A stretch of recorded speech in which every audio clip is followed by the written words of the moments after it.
I was 20-some years old, I was a badass, don't mess with me. Right. But I think in a way you had to scream. And I had to get on top of this world that like most women weren't on top of. Yeah. And I had to use my voice and my power. I don't have to do that now.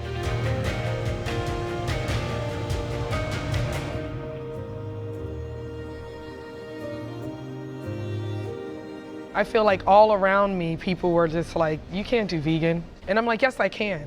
I'm a woman, I know how to run a kitchen. Even after all this time, for me, my husband and I will be at an event and somebody will come up and say like, oh, you're the owners of Pizza by Elizabeth's. And my husband will say, she is, I have nothing to do with it. Oh, okay, and they talk to me for 1 second and then they look at him and go, so how did this summer go? Did you do a lot of sales over the summer? Like they honestly don't believe it really is me. That deep down, it must be him. Sure. Even after all this time, all this time, and it just cracks him up. I actually had a partner who was my brother.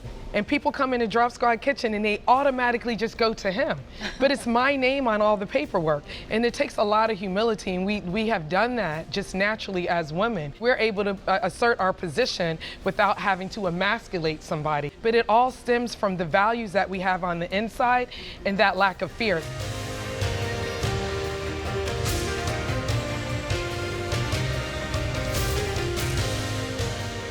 Part of the reason why people look up to our industry because they know how difficult it is, and especially us as women, and people always say to me, were you afraid you were going to fail? And I'm like, will the check cash? Maybe, but like, am I going to fail?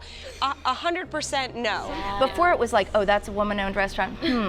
Wonder how that's going to be. Now it's like they trust women. Yeah. So there's a trust thing. A woman can own a restaurant now and open, and people will be like, it's probably going to be good.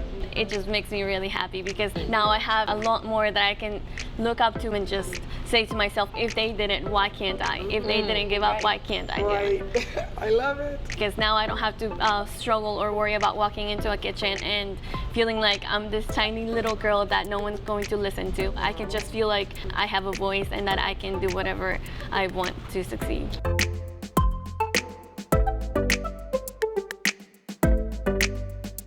What we're giving people is a feeling. It's not a collard green, a piece of pizza, or a glass of wine. I think as women, that is just something that we have because it is a piece of us that's going into everything that we do, not just the food. Yeah. You're expanding a community that brings people together in a world that is divided. I don't know, there's something sitting next to you. I just keep getting emotional. And you want to know what? I think I just realized it. I think I look at you and I see me. Does that make sense? A long time ago. I think I'm proud of my journey. You truly have done all the dirty work for my generation. You've shown everyone that you can do it. You've opened so many doors for me and for everyone else.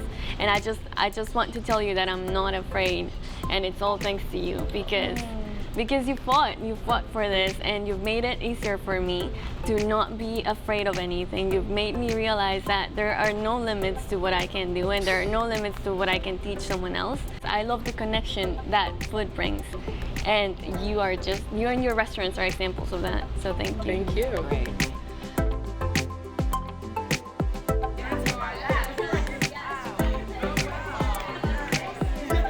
Cheers, Beatriz, to you.